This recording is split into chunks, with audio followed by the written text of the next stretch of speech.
Welcome to the Canadian Beef Cattle Podcast, presented by the Beef Cattle Research Council. The most popular content from beefresearch.ca, available on the go. Before we get into this week's episode, a quick message from the BCRC. Are you subscribed to The Wire? BCRC's monthly email newsletter delivers timely updates, seasonal insights, and practical tools for Canadian beef producers right to your inbox. Click the link in the show notes to browse past issues of The Wire and subscribe. This episode is titled Weed and Brush Control in Pastures. Healthy and productive pastures are the foundation of a successful and sustainable beef cattle operation.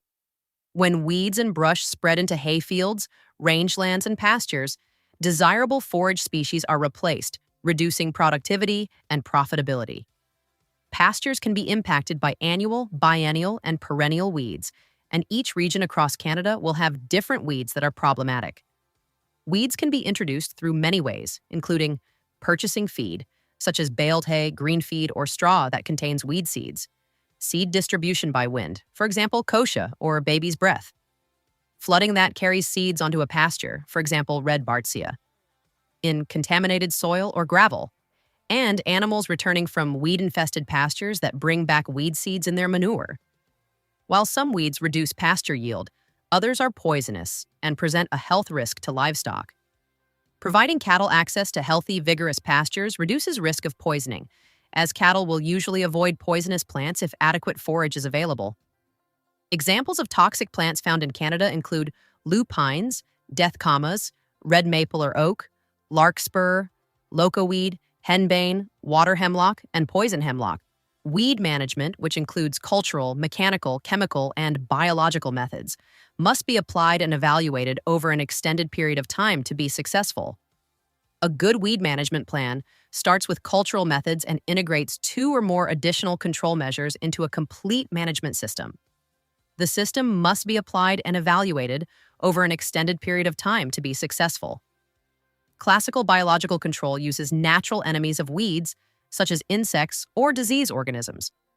Biological control may also include the use of sheep, cattle, goats, or other large herbivores to manage weeds. While biological control is not intended to eradicate target weeds, it can be an environmentally safe, cost-effective way to reduce weed pressures. Targeted browsing of weeds by goats or sheep has been used with some success in larger areas of infestation where herbicide control is not practical. While cattle tend to avoid leafy spurge and thistle, targeted grazing as part of an integrated management plan can reduce weed density.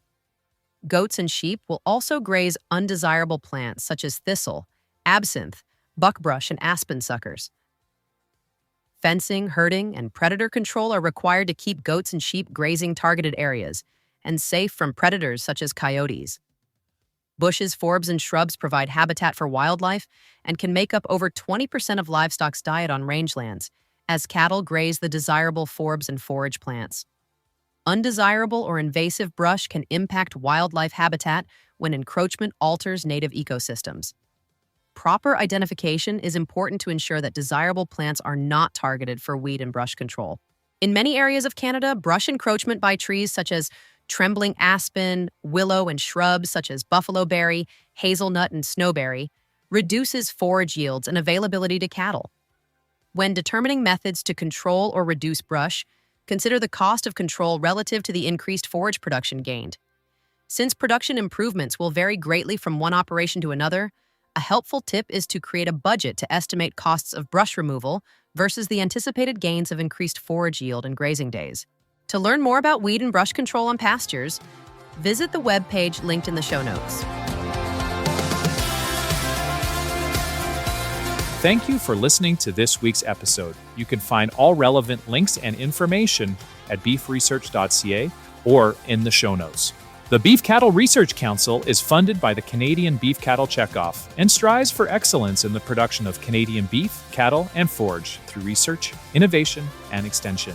Tune in every Tuesday as the Canadian Beef Cattle Podcast delivers straightforward insights, expert information, and a wealth of practical knowledge for Canadian beef producers. Subscribe now.